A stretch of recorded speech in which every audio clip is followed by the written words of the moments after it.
တာဘာဖြစ်လာလဲတောင်းလူလာလဲဆရာမတောင်းဖြစ်မပေးလို့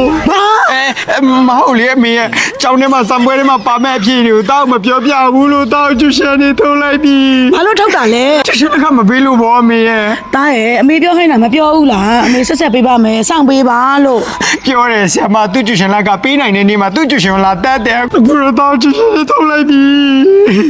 ဟာဆန်းဆန်းဒီငါအကြောင်းသိပြမယ်လားအမေမလုပ်ပါနဲ့မေဟာစမ်းပါအမေပြောပါနဲ့ဟဲ့ဆန်းဆန်းဒီနင်ငါတောင်းကျူရှင်ကမောင်းထုတ်လိုက်တယ်ဆိုဟုတ်တယ်လေကျူရှင်လက်ကမပေးတော့ငါမောင်းထုတ်လိုက်တာလေဟဲ့တရားပဲသားချင်းနေလေဒစိမ့်မမောင်းတာပေးမှာပေါ့ပေးမယ်ဆိုတာကြီးစိတ်ရက်ချင်းများလွန်နေပြီလာရဲစောင့်ပေးရစင်ပြေမနေဘူးနော်အမလေးဟဲ့လေဘင်းကဆွဲချုံမအားမလားကျူရှင်လက်ကကက်လာတောင်းနေတယ်ဘလို့ကျူရှင်ဆရာမလည်းမသိဘူးဟဲ့ငါပညာသင်ပေးတာသူ့တရားတန်ကျေတော့ယူရမှာပဲလူတွေကလည်းအလကားရဲ့တန်ဖို့မထားအောင်အဲ့ကြောင့်ငါတောင်းတယ်ဘာဖြစ်လဲပေးနိုင်တက်မပေးနိုင်ကြွမယ်ဆဲရပြန်ကြွတယ်ညီလိုမျိုးငွေကုန်မောင်းနေဆရာမရှိမှလည်းမထားဘူးမေဘာမှစိတ်မပူနဲ့ဒီတက်ကောင်းတဲ့ကျူရှင်တွေမှာတပုံဝင်းအမေရှာပြီးရပေးမယ်သားဦးမေဟာဟောမင်းလည်းဘာဖြစ်နေရတော့ဒီမှာတောက်ခေါ်နေရကြားလာပြီဘာဖြစ်ပါဦးသားရဲ့လားနင်းဆရာမရှိသွားမယ်ဟမ်ဆရာမရှိမေ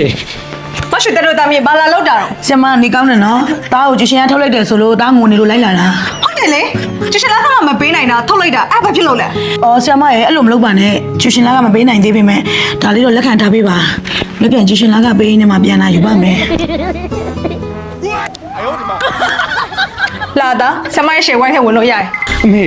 အဲ့လိုလုံးမရဘူးလေဒါအဖေနဲ့မေရဲ့မင်္ဂလာဦးလဲဆွေမလားဒါလေးထားလိုက်ပါတတ်တဲ့ရေးကြီးတာဘာမှမရှိဘူးမေကလည်းဘာလို့မရှိရမှာလဲအဲ့ဒါအဖေချန်ခဲ့တဲ့တူတီတော့အမွေလေဒါပြန်တော့ယူမယ်လာစမ်းအဲ့ဒါနေဖေလက်စုံမဟုတ်ဘူးနေချာစီကပောက်ထားတာနေချာစီကပောက်ထားတာ